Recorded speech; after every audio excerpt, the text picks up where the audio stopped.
تین چیزیں انسان کو ایمان سے دور کر دیتی ہیں۔ حضرت سیدنا علی المرتضیٰ شیر خدا کرم اللہ وجہ الکریم سے پوچھا گیا، حضرت کیا دنیا میں کوئی ایسی چیز بھی ہے جس سے ایمان کو خطرہ ہو؟ حضرت سیدنا علی المرتضیٰ شیر خدا نے فرمایا، خبردار، تین چیزیں انسان کو ایمان سے دور کر دیتی ہیں۔ پہلی چیز، نعمت اسلام پر شکر نہ کرنا، نعمت اسلام پر شکر نہ کرنا۔ آئے جوانو، صدیاں انتظار کرتی رہی، زمانے انتظار کرتے رہے، لوگ راہوں میں بیٹھے انتظار کرتے رہے، جب بیواؤں کی چیخیں، یتیموں کی آہیں، معصوم بچیوں کے دبے آنسو ریت سے پکار کرتے ہوئے عرش الہی کو جنبش دینے لگے تو میرے اللہ کو دکھی انسانیت پہ رحم آیا، آمینہ کی آغوش میں محمد عربی کو بھیج دیا۔ میرے نبی کی جلوہ گری، میرے نبی کی آمد انسانیت پر اللہ کا بہت بڑا احسان ہے۔ جوانو، ہم نے تو کوئی تمنا نہیں کی، ہم نے تو کوئی آرزو نہیں کی، ہم نے تو کوئی خواہش نہیں کی، بس ماں کے جسم سے ماں کی گود میں آئے تھے، آنکھ کھلی تھی، ابو جی گئے مؤذن کو بلا کر لائے، مؤذن نے آ کے ہمارے کان میں پھونکا دیا، میاں مبارک ہو، تو حضور کا غلام بن کے آ رہا ہے۔ ہم نے کوئی آرزو نہیں کی۔ جوانو، ہمارے جسم پر اتنے بال نہیں جتنے رسول اللہ کے احسانات ہیں، ہمارے جسم کا ایک ایک بال قرض رسالت میں جکڑا ہوا ہے۔ خدا شناسی تو رہی بڑی دور کی بات، ہم تو خود شناس بھی نہیں تھے، ہمیں تو اپنے آپ کا پتہ بھی نہیں تھا کہ ہم کون ہیں۔ مجھے بتاؤ، جس شخص کو اپنے آپ کا پتہ بھی نہ ہو اس کے پلے رہتا ہی کیا ہے؟ آؤ میں تمہیں ایک دردناک واقعہ نہ سناؤں، یہ واقعہ سننے کے بعد انشاءاللہ شکر کا الفاظ، شکر کا لفظ تمہاری زبان پہ جاری ہو جائے گا، شکر کے ترانے تمہاری زبان پہ جاری ہو جائیں گے۔ ایک شخص میرے حضور علیہ السلام کی خدمت میں حاضر ہوا، جا کر اس نے میرے حضور علیہ السلام کو اپنی زندگی کا ایک دردناک واقعہ سنایا۔ میرے حضور علیہ السلام یہ دردناک واقعہ سنتے بھی رہے، روتے بھی رہے۔ ہر بار سننے کے بعد بھی میرے حضور علیہ السلام فرماتے، صحابی یہی واقعہ ایک بار پھر سے بھی سنا۔ ایک شخص میرے حضور علیہ السلام کی خدمت میں حاضر ہوا، جا کر کہا، حضور آپ کی آمد سے پہلے، آپ کی تشریف آوری سے پہلے، جب جہالت کا زمانہ عروج پر تھا، جاہلیت عروج پر تھی، حضور میں کہیں لمبے سفر پہ گیا ہوا تھا، میری بیوی گھر میں حاملہ تھی، کافی دن بعد جب میں گھر میں واپس پلٹا تو میرے آنگن میں میری بیٹی کھیل رہی تھی، میری بیوی نے بیٹی جنی تھی، میری بیٹی کھیل رہی تھی۔ حضور جیسے ہی میں گھر کی دہلیز پر قدم رکھا تو میری ننھی منھی بیٹی دوڑ کر آئی، میرے قدموں سے لپٹ گئی، میرا بابا آ گیا، میرا بابا آ گئے۔ آئے حضور، ادھر بیٹی قدم چوم رہی تھی، ادھر میں نفرت بھری نگاہوں سے اپنی بیوی کو گور کے دیکھ کے کہنے لگا، او بدبخت، یہ تو نے کیا کیا؟ اور بیٹی کو جنم دے دیا، اور معاشرے میں میری ناک کٹا کے رکھ دی، اسے جنم دیتے وقت تم مری کیوں نہیں تھی؟ ہائے حضور، میری بیوی نے میری بیٹی کے دل میں اس طرح کی محبت ڈال دی تھی کہ وہ مجھ سے ٹوٹ کے محبت کرنے لگے، ٹوٹ کے پیار کرنے لگے۔ حضور میں موقع کی تاک میں رہا، موقع کی تلاش میں رہا کہ مجھے موقع مل جائے، اس سانپ کو اٹھاؤں، جا کر اسے زندہ ہی دفن کر دوں تاکہ معاشرے میں میری ناک سلامت رہ جائے۔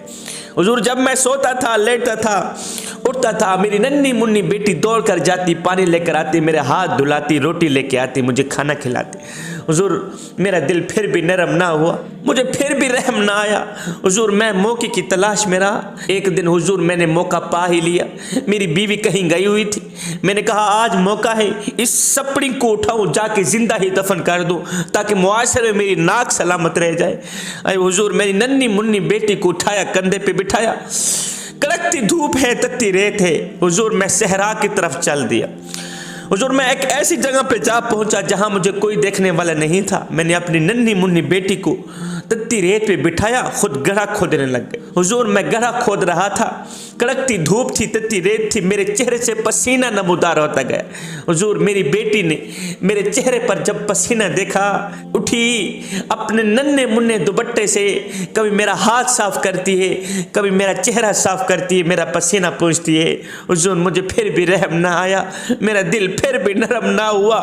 حضور جب میں گڑھا کھود کے باہر نکلا تو میری بیٹی نے سکھ کا سانس سانس لیا کہ چلو شکر ہے میرے باپ کی مشقت ختم ہو گئی ہے۔ حضور وہ نادان نہیں جانتی تھی کہ اگلی مشقت کس کی شروع ہونے والی ہے۔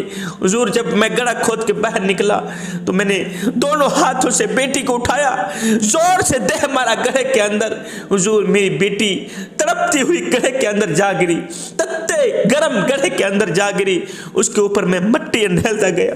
حضور میری ننھی منی بیٹی اپنے ننھے ننھے ہاتھ جوڑتی رہی، میرے آگے فریادیں کرتی رہی، ابو جی میرا جرم تو بتا دو، میں نے کون سا ایسا جرم کیا کہ اتنی بڑی سزا مجھے ملی جا رہی ہے۔ حضور مجھے پھر بھی رحم نہ ہوا، وہ توتلے لہجے میں میرے آگے فریادیں کرتی رہی، میرے آگے ننھے ننھے ہاتھ جوڑتی رہی۔ حضور مجھے پھر بھی رحم نہ آیا، میرا دل پھر بھی نرم نہ ہوا، میں نے ننھی منی پیاری سی بیٹی کو زندہ ہی دفن کر دیا، اس کے اوپر مٹی ڈھیل ڈالی۔ حضور میری بیٹی کی چیخ و پکار، اس کا تڑپنا، اس کا چیخنا، اس کا توتلا لہجہ ریت تلے دب کے رہ گیا۔ ہے حضور آج جب سے کلمہ پڑھ کر مسلمان ہوا ہوں، آج اس ننھی منی بیٹی کی چیخیں مجھے سونے نہیں دیتی، آج اس کی چیخیں مجھے دن رات تڑپاتی ہیں۔ آج جب سے کلمہ پڑھ کر آپ کی غلامی میں آیا ہوں، جب سے جانا ہے کہ بیٹی کا مقام کیا ہے، بیٹی کی شان کیا ہے، آج اس بیٹی کی چیخیں مجھے سونے نہیں دیتی۔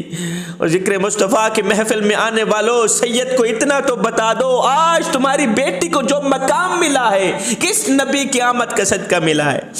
نعمت اسلام کا صدقہ ملا ہے۔ آج تیری بہن کو جو مقام ملا، آج ہماری ماؤں کو جو شان ملی، نعمت اسلام کا صدقہ۔ حضرت سیدنا علی المرتضیٰ شیر خدا کرم اللہ وجہ الکریم نے فرمایا 3 چیزیں انسان کو ایمان سے دور کر دیتی ہیں۔ پہلی چیز نعمت اسلام پر شکر نہ کرنا، دوسری چیز اسلام کے جاتے رہنے کا کوئی خوف و خطرہ محسوس نہ کرنا، تیسری چیز اہل اسلام پر ظلم کرنا، کسی مسلمان بھائی پر ظلم کرنا۔ یہ 3 ایسی مرضیں ہیں، یہ 3 ایسی بیماریاں ہیں، یہ 3 ایسی چیزیں ہیں جو انسان کو ایمان سے دور کر دیتی ہیں۔ شکر کرنے والا شخص اللہ کو بھی پیارا ہے، اس کے رسول کو بھی پیارا ہے۔ اللہ تعالیٰ نے ہمیں دیکھنے کے لیے آنکھیں عطا کی، کوئی بیل نہیں مانگا۔ اللہ تعالیٰ نے ہمیں سننے کے لیے کان دیے، کوئی بیل نہیں مانگا۔ اگر میں آپ لوگوں کو کہوں میاں میں آپ کو 2 کروڑ دیتا ہوں، ایک آنکھ نکال کے دے دو، دو گے؟ ہرگز نہیں دو گے۔ اچھا 2 کروڑ دیتا ہوں، آپ مجھے کان کاٹ کے دے دو، ناک کاٹ کے دے دو، دو گے؟ ہرگز نہیں دو گے۔ اتنی بڑی قیمتی آنکھ، اتنی بڑی قیمتی ناک، اتنے بڑے قیمتی کان 2 لاکھ میں بیچتے؟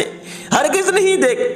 قبلہ یہ کان، یہ آنکھیں، یہ ناک، یہ دل، یہ پھیپھڑے، یہ گردے، اتنا بڑا قیمتی سرمایہ اللہ نے ہمیں مفت میں عطا کر دی، کبھی اس کا بل نہیں مانگا، کبھی اس کے پیسے نہیں مانگے۔ اگر ایک آنکھ بنوانے کے لیے جائیں تو لاکھوں روپے مانگ لیتے ہیں ڈاکٹر، دل کا بال خراب ہو جائے اگر بنوانے کے لیے جائیں تو کروڑوں روپے مانگ لیتے ہیں۔ اللہ نے ہمیں مفت میں عطا کر دیا ہے، پھر ہمارا حق نہیں بنتا اس کریم رب کا شکر ادا